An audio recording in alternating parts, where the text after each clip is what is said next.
Today we'll make an underwater fish tank artwork that you can try at home, and it's a lot less maintenance than real fish. This one is jam-packed with exciting techniques. Just take a look.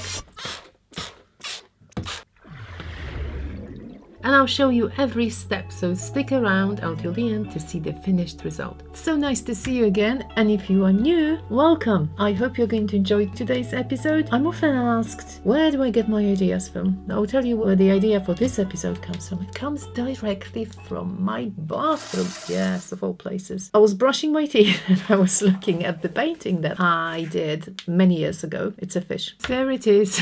Fish. In a pond, maybe. But I thought, what if we make a fish tank today? I had a few requests for some underwater scene. Just felt like doing it today. And I'm going to do it exactly as a fish tank. I'm going to use this canvas horizontally. I've never used any of my long canvas this way, so we'll see. This mess now. Yeah, it's very useful. I wanted to create some 3D textures first in the background. You know what? I might even add some sand. Oh, I've got so many ideas now. So where did I take these from? My regular lovely subscribers. You know that I've got this, yes? Oh, that might be a good coral. Okay, or something else. Stash of useful things. Thinner, thicker. I don't know about coral. Maybe not in a fish tank. A long time ago, I actually made a 3D coral with my paste. I really liked it. Almost forgotten about it. I'll show you here. There's a link if you would like to make something similar. You know what also will be really great? Tissue. Yes. I can create some kelp. I can twist it like this. I think I've got plenty now. Every time I do something completely different, that gets me super excited. I've got two products that I might be using.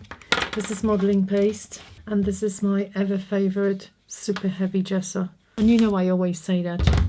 I buy it myself, I'm not sponsored. It's like thick butter, leftover bits that I had from before. I don't mind some really crazy arrangements here.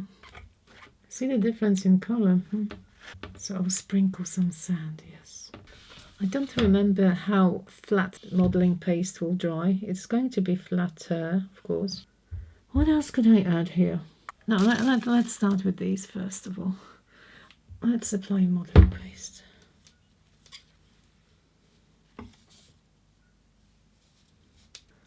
Oh.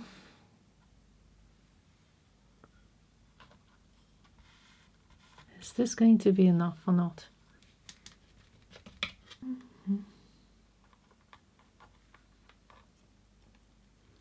Okay, looks nice twisted, that's fine.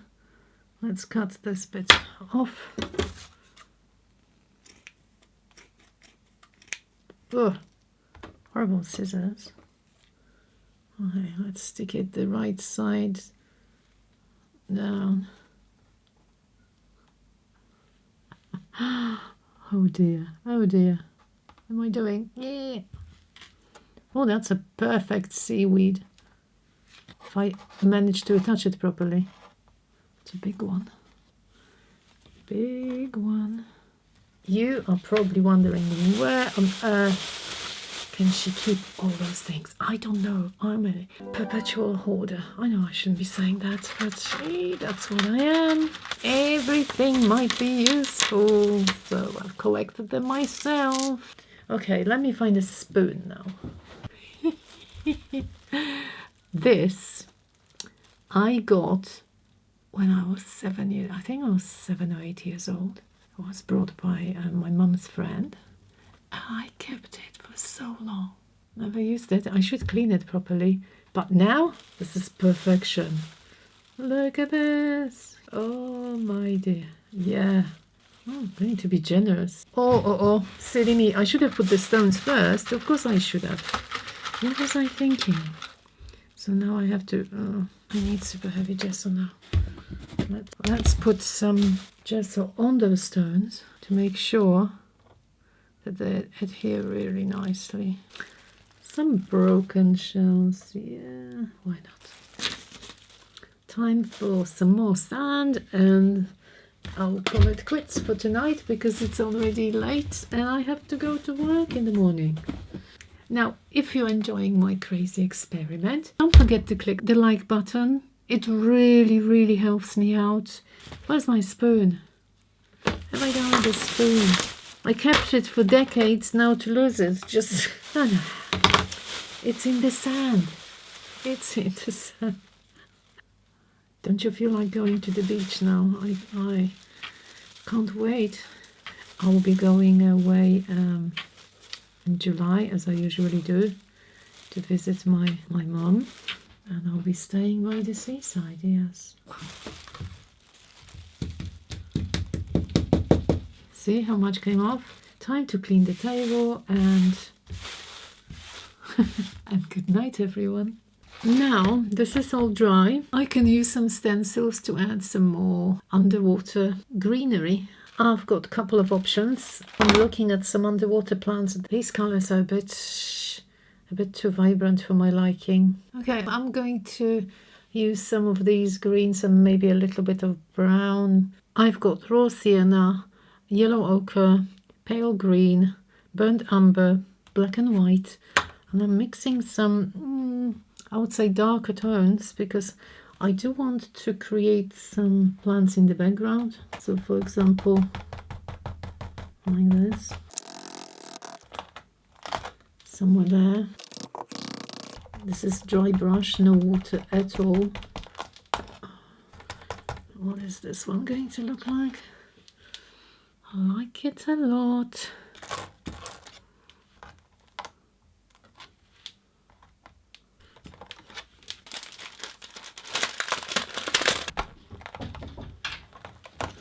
Well, that's nice. Now I've got these back, and this time I'm going to apply gesso on them nice and thick. Okay, let's see what happens. All right. Oh, that's plenty. Okay. Now I definitely need something here because I can here. Now this one here. There's lots of happening underneath. All right.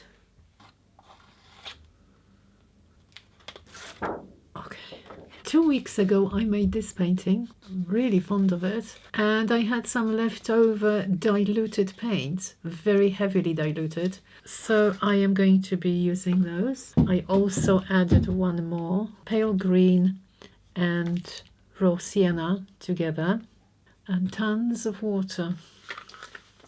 It's so runny, I don't even call it pouring acrylics now. I call it what? Watered down paint or something. I added some black to this teal. Let's see what it will look like. Ooh, quite dark. Okay. Yeah, let's do that. I'm not too worried about my sand, to be honest. I do want those patterns. Oh, sinking in the sand. Look at this. We'll have green sand. That's fine. So this is called... what is it called? Controlled dropping. It's not even pouring. And now the blues. For the blues, I might be more generous, just like splash. Oh, I can squeeze my bottle and in between. What am I doing? Maybe just a little bit, not too sure. Okay, so now let me move it a little bit off the canvas.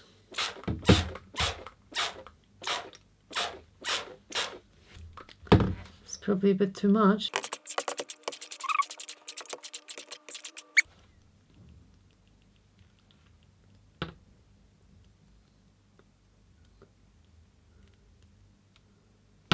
Tons of colour. That's so pretty. It's all dry. I must say, it looks like some old watercolour piece. And we can see all the 3D forms sort of emerging I don't think anybody would guess that this is an acrylic painting. Now, I've been thinking about the fish. I just had this idea. Do you remember the episode when I was showing you different ways of transferring an image? So what if instead of creating 3D fish out of my paste or perhaps polymer clay, what if I transfer the images of fish directly onto water? If I print my fish out, if I can transfer them onto here, that will be fantastic. Here they are. As you can see, I resized them a little bit. Let me try this one first. I used regular inkjet printer. I want my fish here. Now, how do I transfer it? Because obviously if I transfer it onto the green background, we won't see much. So it needs to be white. So what I am going to do now, I'm going to gently draw around it. I'm going to make gentle dots because I really don't want thick line around it. Okay. Ta-da! We've got the shape. Now I'm going to paint white inside. All I will do is this. And that will be enough.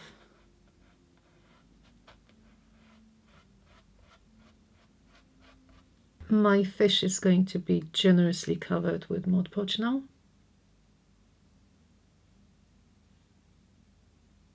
Okay, now it's quite a lot of Mod Podge, so I can glide it. Yep. Make sure that it's stuck well. I'll hold it for a minute or two. Are you curious? Because I am very curious how this is going to work.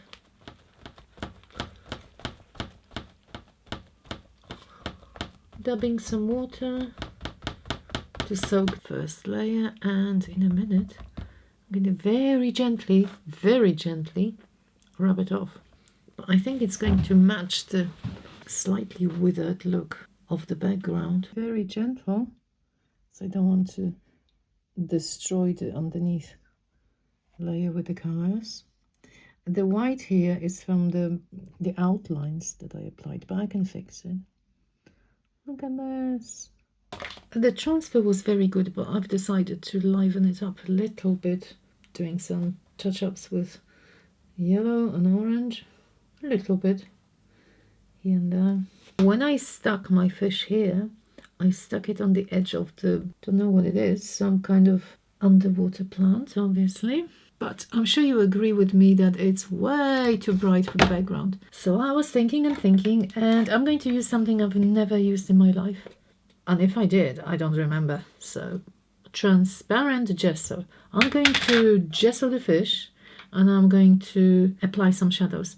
It says it's transparent, so it better be transparent.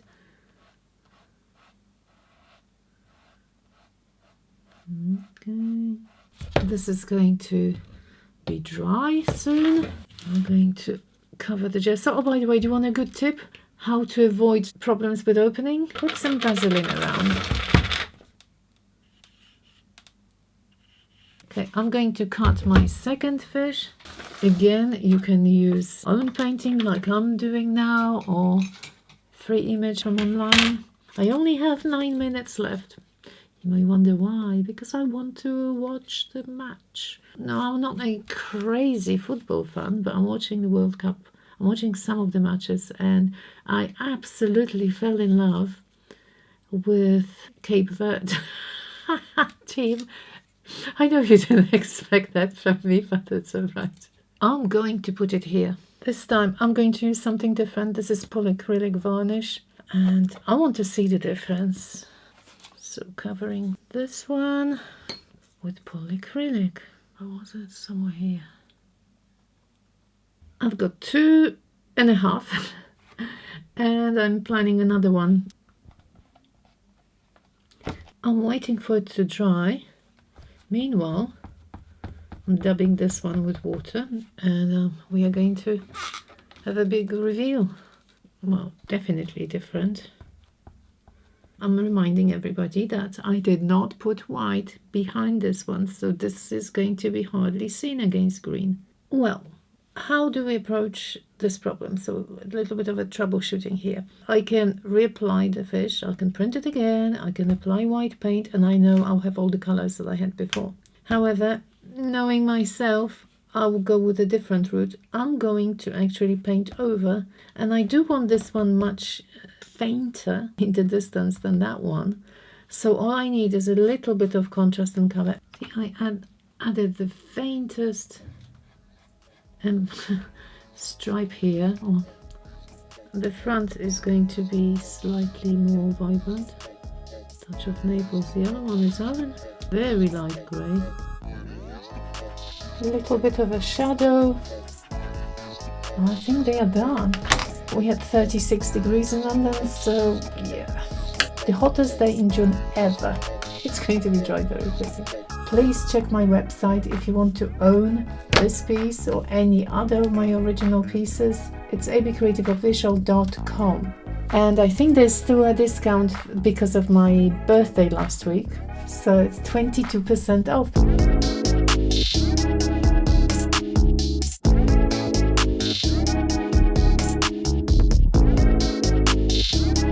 Well, there we are. Please let me know what you think of this one in the comments. It really helps out the algorithm and helps my videos reach more people. Also, don't forget to check out my Patreon for extended versions of my tutorials. If you would like to own this fish tank or any other of my original art, head over to my website abcreativeofficial.com. Just use the code AB22. Thank you so much for watching and see you next week. Bye bye!